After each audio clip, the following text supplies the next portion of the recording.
बात करने वाले हैं अंतर्गत और परिगत व्रत। हालांकि ये कोर्स से बाहर निकल गया, लेकिन हमको जानकारी होनी चाहिए कि अंतर्गत क्या होता है, परिगत क्या होता है, किस प्रकार से रचना करते हैं। सबसे पहले हम बात करेंगे परिगत व्रत की। इस पर परिगत व्रत एबीसी आपको त्रिभुज दिया होगा, इसमें भुजाओं का मान दे रखा है, मान लीजिए 5-6। हमको बनाना है परिगत व्रत। इसका उपयोग आप 10वीं में भी करने वाले हैं, इसलिए ये आपको आना आवश्यक है। क्या करेंगे, बीसी 6 सेंटीमीटर का रेखाखंड खींच ले, ए बी 5 का चाप काटे, इसका 7 का चाप काटे और इसको मिला। इसी प्रकार इसको मिला ले 5 और 7, ये ए हो गया।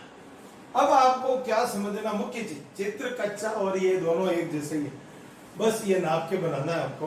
अब क्या करना है, जब भी परिगत व्रत की रचना करेंगे आपको क्या करना पड़ेगा, भुजा का समद्वि भाजन। किसका करना पड़ेगा, भुजा का समद्वि भाजन। क्योंकि कोरोना के बाद से मेरे बालकों के भेजे आउट हो रहे हैं, दिमाग नहीं चल रहा, उनको पता ही नहीं चल रहा कैसे समद्वि भाजन हो। तो एक बार सीख लें, मैं आपको समद्वि भाजन का आइडिया देता हूं। ये कोई रेखाखंड एक्स और वाई, समझ लेना ध्यान से, एक्स वाई कोई रेखाखंड। आप इसकी जो भी लंबाई हो एक्स पर प्रकार रखेंगे और आधे से ज्यादा या पूरे से थोड़ा कम कर ले, या तो आधे से ज्यादा रखना है या पूरे से कम। आधे से कम रखेंगे तो आपका समद्वि भाजन गलत होगा, पूरे से ज्यादा रखोगे तो होगा नहीं। तो आपको पूरे चाप से कुछ कम करना है, एक चाप ऊपर काटना है, एक चाप नीचे काटना है, वाई से ऐसा ही चाप काटना और इसको मिला देना। ये आपका पी, ये वाला मामला और ये वाला मामला बराबर आएगा। इसको कहते हैं समद्वि भाजन। दो बराबर भागों में रेखाखंड को बांटना। अब आपको ए बी का, यहां पर तीनों में से किन्हीं दो भुजा का समद्वि भाजन करना। मैंने ए बी का किया, बी से आधे से ज्यादा चाप लिया, एक इधर लिया, ए से इधर इधर, मतलब इसे क्या समझना है, आधे से ज्यादा चाप लेना है। आप किसका समद्वि भाजन कर रहे हैं आपके दिमाग में होना चाहिए, ए बी का।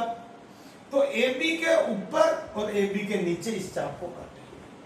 फिर समझे, ए बी के ऊपर की तरफ और ए बी के नीचे की तरफ, बी से इधर काटे, नीचे काटे, फिर ए से इसको काटे और मिला डाले, मिला मिला।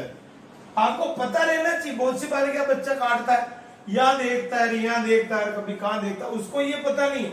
हम समद्वि भाजन ए बी का कर रहे हैं तो ए बी के ऊपर, ए बी के नीचे का।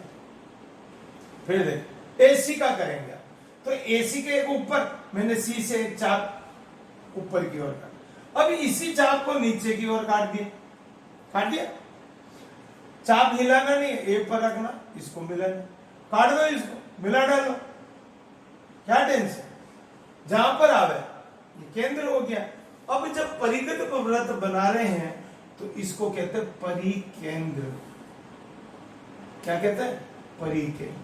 ये आपका केंद्र है और इस केंद्र को, ये केंद्र को केंद्र पर प्रकार रख करके चाहे तो ए ओ ए ओ बी या ओ सी लंबाई का चाप ले ले, त्रिज्या ले ले और ऐसे व्रत बनाए। जो व्रत बनाएगा एक्यूरेट वही है जो आपके शीर्षों से होके गुजरेगा। अड़ोस पड़ोस से गुजर जाएगा तो आपका चित्र गलत हो जाएगा। यहां से गुजरना चाहिए, हमारा व्रत थोड़ा सा ऊंचा नीचा हो गया है। ये ए से निकलेगा, सी से निकलेगा, बी से निकलेगा, इसको कहते हैं परिकेंद्र। ये केंद्र आया जहां कटा और व्रत बना, उसको कहते हैं परिगत व्रत। परिगत व्रत बहुत आसान है, अभी एक क्वेश्चन में हमने किया था ऐसा। अब समझेंगे अंतर्गत व्रत। किस क्या करेंगे, 3 4 5 नाप आपके पास ट्रायंगल का होना चाहिए, या भुजाएं दे रखी होगी, 2 कोण एक भुजा दे रखी होगी अलग अलग स्थितियों में ये क्वेश्चन आते हैं। हमको परिघत मतलब पता होना चाहिए कि त्रिभुज के बाहर बनेगा। अब अंतर्गत की बात कर रहे हैं। अंतर्गत क्या होगा? आप पहले त्रिभुज बना ले। बना लिया सर, बना लिया, नामांकन कर लो। आपको क्या करना है, इसमें कोण का अर्धक करना है। कोण को दो बराबर भागों में बांट। इसमें भुजा को बांटा, यहाँ किसको बांटेंगे?